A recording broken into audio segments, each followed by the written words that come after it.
আমি তৃণমূল কংগ্রেসের বিধায়ক, মমতাদির প্রতীকের বিধায়ক। ভোটের 1 মাসের মধ্যে যারা রহস্যজনক ব্যক্তিগত স্বার্থে প্রতিপক্ষের পৃষ্ঠপোষকতায় মমতাদির সঙ্গে বিশ্বাসঘাতকতা করে, আমি তার সমর্থন করি না। আমি মমতাদির সঙ্গেই আছি। দলের ভুল ত্রুটি সংশোধনের বদলে বিভিন্ন স্তরে যদি ভুল চলতে থাকে, সেটা দেখেও চোখ বুজে থাকতে পারবো না। সাংগঠনিক রদবদল হতেই কিন্তু বড় বার্তা কুণাল ঘোষের, পদবদলও হয়েছে তার।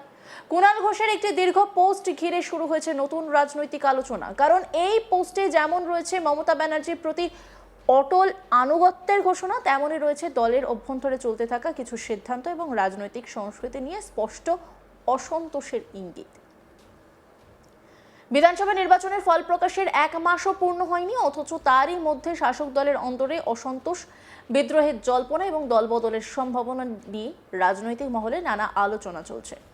এমন এক সময় কুণাল ঘোষের বার্তা নিঃসন্দেহে তাৎপর্যপূর্ণ, কারণ তিনি সরাসরি লিখেছেন তিনি তৃণমূল কংগ্রেসের বিধায়ক, মমতা ব্যানার্জির প্রতীকের নির্বাচিত প্রতিনিধি এবং কোনো অবস্থাতেই ব্যক্তিগত স্বার্থে বা প্রতিপক্ষের মদতে নেত্রীর সঙ্গে বিশ্বাসঘাতকতাকে সমর্থন করেন না।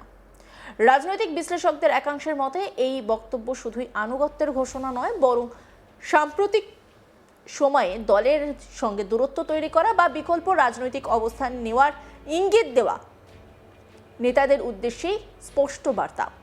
কুণাল যেন বুঝিয়ে দিতে চেয়েছেন মতপার্থক্য থাকতে পারে, কিন্তু নেতৃত্বের বিরুদ্ধে অবস্থান নেওয়া আর দলের ভেতরে থেকে সংশোধনের দাবি তোলা, এই দুয়ের মধ্যে মৌলিক পার্থক্য রয়েছে।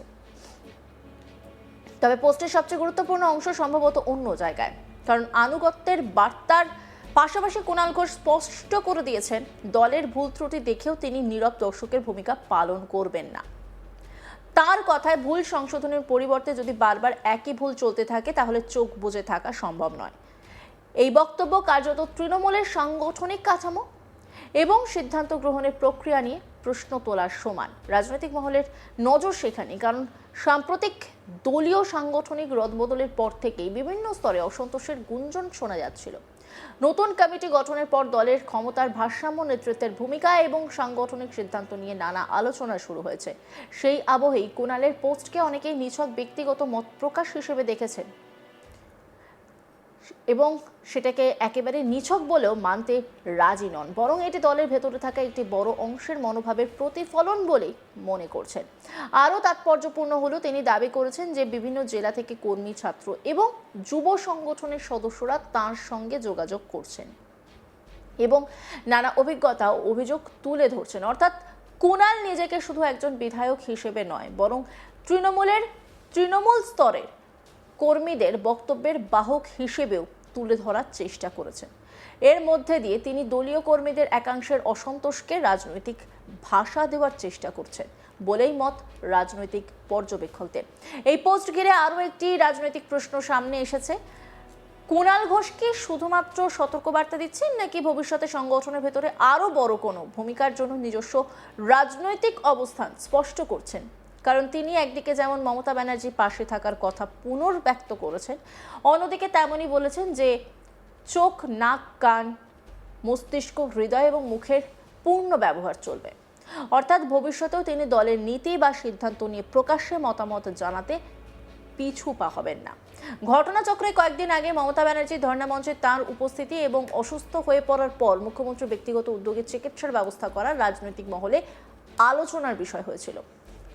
সেই প্রেক্ষাপটে কুণালের এই পোস্ট আরও তাৎপর্যপূর্ণ বলে মনে করা হচ্ছে, কারণ তিনি কার্যত বোঝাতে চেয়েছেন তার রাজনৈতিক আস্থা এখনো মমতা ব্যানার্জি কেন্দ্রিক, কিন্তু সেই আনুগত্য মানেই নিঃশর্ত নীরবতা নয়।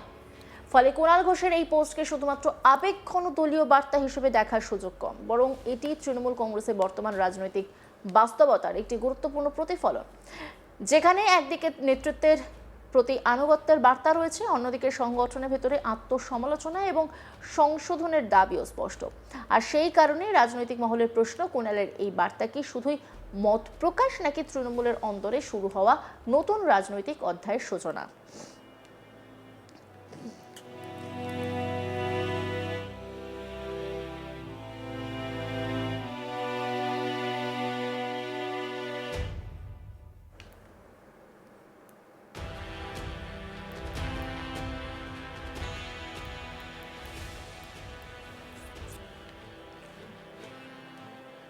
এই আবহে শুক্রবার কালীঘাটে মমতা ব্যানার্জির বাসভবনে অনুষ্ঠিত হয় তৃণমূল কংগ্রেসের জাতীয় কার্যনির্বাহী কমিটির বৈঠক। আর সেখান থেকে এলো এমন এক সিদ্ধান্ত যা রাজনৈতিক মহলে নতুন করে আলোচনার জন্ম।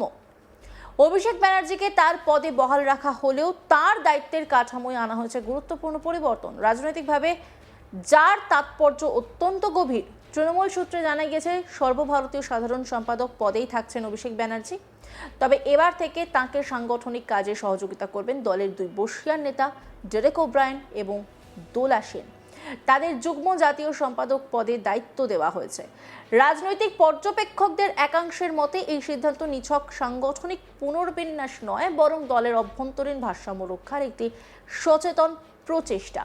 কারণ এতদিন সর্বভারতীয় সাধারণ সম্পাদক হিসেবে সংগঠনের বহু গুরুত্বপূর্ণ সিদ্ধান্তে অভিষেক ব্যানার্জির প্রভাব ছিল স্পষ্ট, কিন্তু এখন ডেরেক ওব্রায়েন এবং দোলা সেনকে সঙ্গে রেখে কার্যত একটি যৌথ নেতৃত্বের কাঠামো তৈরি করা হয়েছে। ফলে সিদ্ধান্ত গ্রহণের প্রক্রিয়ায় আরও বেশি সমন্বয় ও পরামর্শের সুযোগ তৈরি হবে বলে মনে করা হচ্ছে। শুধু তাই নয়, এই বৈঠকে আরও একাধিক গুরুত্বপূর্ণ সাংগঠনিক পরিবর্তনের সিদ্ধান্ত নেওয়া হয়েছে। সবচেয়ে উল্লেখযোগ্য পরিবর্তন হয়েছে রাজ্য সভাপতির পদে। এতদিন এই দায়িত্বে ছিলেন সুব্রত বক্সী। দীর্ঘ রাজনৈতিক অভিজ্ঞতা ও সাংগঠনিক দক্ষতার কারণে তিনি দলের অন্যতম গুরুত্বপূর্ণ মুখ হিসেবে পরিচিত।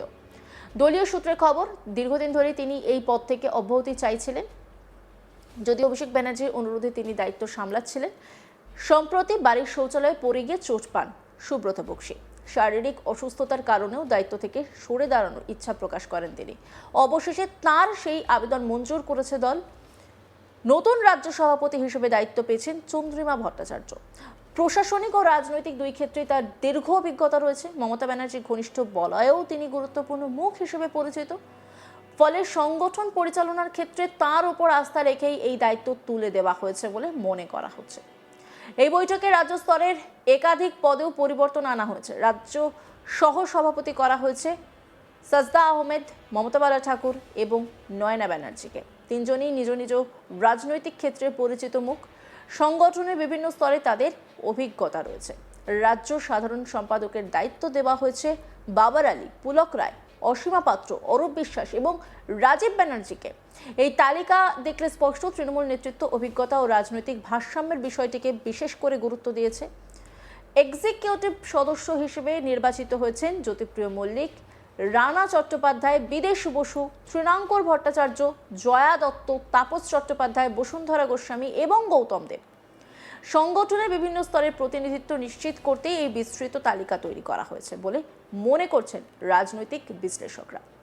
অন্যান্য খবরের আপডেটের জন্য অবশ্যই নজর রাখুন আজ তাক বাংলার ইউটিউব স্ট্রিমিংয়ে। লাইক, কমেন্ট, শেয়ার এবং সাবস্ক্রাইব করতে ভুলবেন না।